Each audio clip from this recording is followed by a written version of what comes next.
Um outro tema bastante legal que veio no Jornal Banqueta dessa semana foi a entrevista com a presidente da COMAD, do Conselho Municipal de Políticas Municipal de Drogas, que é a Thaís Souza, que inclusive teve no Banqueta em Foco, entrevistado pela competente jornalista do Grupo Banqueta, a Mariana, que ela é presidente do conselho e é mãe de um presidiário, de um filho que está no cárcere, ou passou pelo cárcere, não sei se eu posso estar errando.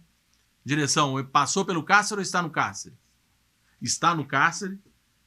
E ela trazendo uma realidade que é o seguinte, que a guerra às drogas é um fracasso. E verdade que é. E, além disso, por falar do diferente, do preconceito, olha que dado importante. Cerca de 95% da população carcerária são homens, 67% deles são negros e 70% não possuem ensino fundamental completo. E a maioria dos crimes está relacionado ao tráfico de drogas. Triste, Betão, sem solução ou ainda há uma luz no fim do túnel? O Fred, esse negócio é tão complicado porque você imagina o seguinte, 110 milhões de pessoas no Brasil vivem com R$400. 50% da população brasileira não tem acesso a saneamento básico. Quase 10 milhões de pessoas no Brasil não têm um banheiro dentro de casa, né? Isso tudo traz essas condições. Como é que uma pessoa que ganha R$400 por mês vai ter qualidade de vida? Betão, você me permite só fazer um parênteses? Não, fica à vontade. Só para essa resenha nossa. E lembrando você de casa, lembrando os bacanas que querem construir uma cidade no Vila da Serra, quando fala que muita gente não tem banheiro em casa, que não tem saneamento básico, não pensa você que Nova Lima não tem isso, não. Eu posso te dizer que hoje 10% da população de Nova Lima, uma cidade que arrecada R$1 bilhão por ano para uma população de 100 mil habitantes, sendo que 30% dela são de condomínios, a região do Vila da Serra, não tem saneamento básico, não tem banheiro em casa. Então, quando se fala disso, eu só quis fazer esse parênteses, Betão, senão fica parecendo que está muito longe de Nova Lima. Não está, não. Nova Lima tem isso também, tá, gente? Então, onde que vai aparecer a criminalidade? É óbvio que nas classes altas tem também, mas essa criminalidade, que não é criminalidade, o tráfico de drogas, sim, mas o uso de entorpecente, a gente está vendo aí que você não pode portar e tal, essas coisas, mas assim, a gente tem que ter até muito cuidado com a fala aqui, né, na televisão. Então, assim, a gente tem que pensar o seguinte, a criminalidade, ela aparece porque a gente não tem uma política de inclusão. Isso não é de hoje, a gente não tem uma política de inclusão das classes baixas do país, das cidades brasileiras, né? A gente não tem políticas públicas voltadas para essas minorias, para essas classes. Como que você pega uma população, você percebe uma população carcerária em que mais de 50%, 60%, 70% dela não tem primeiro grau, né? Não sabe ler, não sabe escrever, né? Tem um dado também, no Rio de Janeiro, por exemplo, para vocês terem uma ideia, de cada 10 pessoas que são presas no morro vendendo droga, 8 é para levar comida para casa, né? Então, assim, é guerra. Esse negócio de combate às drogas, essa coisa de combate às drogas é uma coisa assim Foucault fala muito isso, né? Michel Foucault. Toda vez que você combate alguma coisa é porque o negócio é mais forte do que você. Ou seja, se existe essa guerra contra o tráfico, é porque o tráfico é muito forte e as forças de segurança não estão dando conta, né? Então, como é que faz isso? Qual é o tipo de estratégia que tem que se fazer, né? O Estado, gente, ele precisa estar aonde a situação é mais vulnerável, né? O Estado não tem que estar no Vila da Serra, ele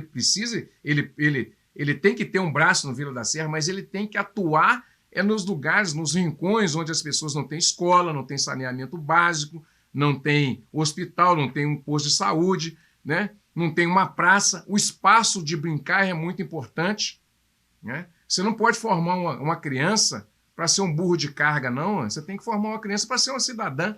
Então, assim, numa sociedade em que um professor, nós estamos vendo aí, ganha R$ 3.800, né, menos de $1.000 por mês, em que 110, 115 milhões de pessoas, 110 a 115 milhões de pessoas ganham menos de R$ 400 por mês, cara, nós não podemos imaginar que isso não vai gerar nenhum tipo de tragédia. Então, a população carcerária, que é a segunda maior população carcerária do mundo, não é à toa por isso, porque a gente tem uma distribuição de renda muito mal feita. Né? Nós temos, por exemplo, em Nova Lima, por exemplo, que você tem o PIB do Brasil morando numa parte da cidade, né? Uma outra parte da cidade vive uma realidade completamente diferente, né? E com custo de vida muito alto. Né? Porque quando vem essas transformações para a nossa cidade, né? Aumenta o custo de vida de todo mundo. Então, assim, é preciso pensar em políticas públicas que melhore a condição das pessoas, senão isso vai ser repetidamente acontecer. Isso, Fred, vai acontecer repetidamente na sociedade brasileira. E nós não estamos longe disso, não. Nós estamos aqui pertinho na região metropolitana de Belo Horizonte. O índice de violência é altíssimo. Em São Paulo nem se fala. Rio de Janeiro tem que fechar as portas e refazer tudo de novo. Por quê? Porque não tem solução. Não tem solução. Zé Raimundo, quer dar um pitaco a respeito disso? Não, concordo com tudo que falou o Betão, com o que falou você, com o que fala a reportagem. O Estado tem, não agora, não o governo Bolsonaro tem culpa, o governo passado tem culpa do Lula, o governo militar antigo tem culpa, Juscelino Kubitschek, todos os governantes brasileiros têm culpa no cartório a respeito dessa situação que nós vivemos hoje. A droga é um problema mundial, não é só no Brasil, mas o Brasil é muito afetado, até porque suas divisas, o Brasil faz fronteiras com os fabricantes da cocaína, particularmente, que é a Colômbia, o Equador, a Colômbia, a Bolívia, enfim. O Brasil é uma passarela de tráfico de drogas para o mundo inteiro, todo mundo sabe disso. Então, nós temos tudo isso que o Betão falou é verdade. O Estado tem muita culpa. Eu só gostaria de acrescentar que nós, população, e aí eu sei que é uma coisa que é pesado até para as pessoas ouvirem, mas precisam ouvir. Tem que partir também, o Fred, Betão, você que está nos assistindo, da boa vontade das pessoas. Eu acho que, por pior que o Brasil seja e tem sido nesses últimos anos, não oferecendo muitas condições, mas a escola sempre ofereceu. Isso é antigo. Eu sou de uma época em que pessoas muito pobres conseguiram estudar, conseguiram até chegar a fazer faculdade. Eram negros, eram pobres e conseguiram. Vai muito do esforço e da participação das famílias na educação dos filhos. O que eu vejo hoje, além do problema da falta de condições que o Estado oferece, que o país oferece para a sua população, eu vejo também um despreparo muito grande das famílias em querer fazer isso. Então, todo mundo só quer receber do Estado, mas pouca gente quer se esforçar. Então, eu gostaria apenas, meu pitaco, de acrescentar essa situação aí. Tem o lado do Estado, sim, muito forte,